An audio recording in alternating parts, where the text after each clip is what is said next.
the former president. May chance pa po bang makabalik si former President Duterte dito sa Pilipinas? Physically po, mahirap na mangyari yan. Ano na lang nila yan pinapaasa na lang nila yung kanilang mga supporters.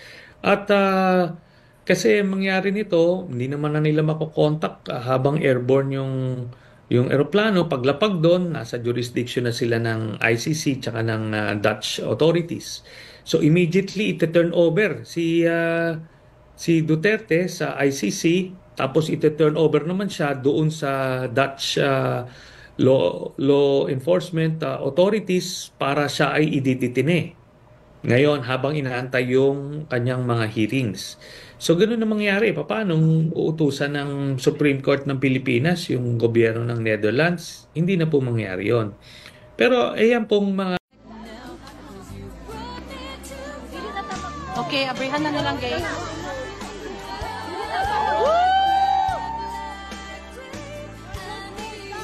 Guys, don't smoke guys. Follow.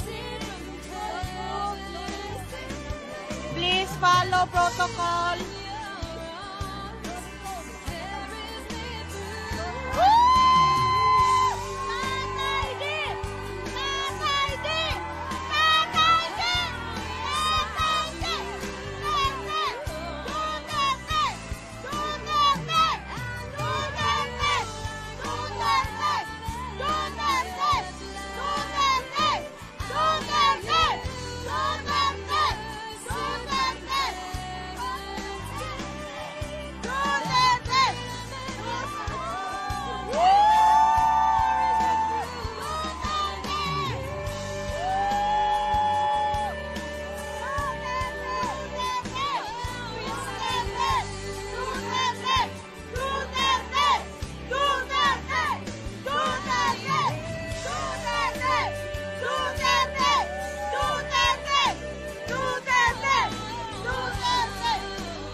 To my countrymen,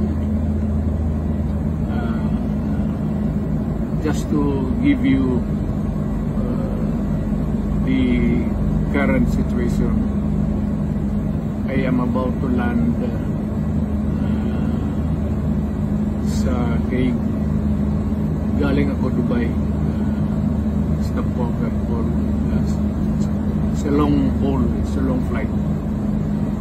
Okay ako. Do not worry. And I think this is something to do with the law and order noon.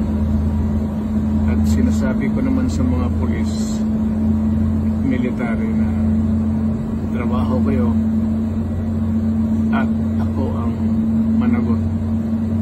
So ito na nga.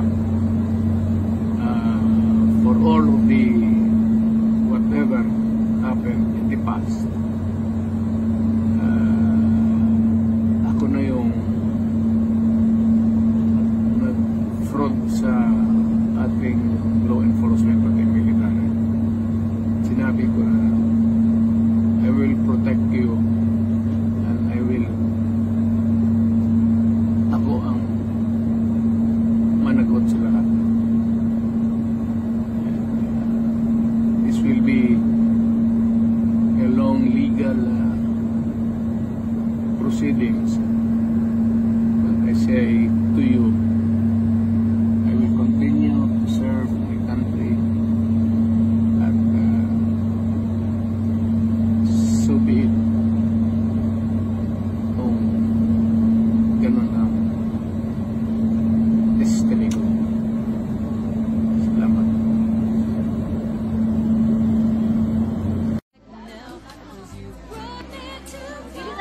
Okay, abrihan na lang guys.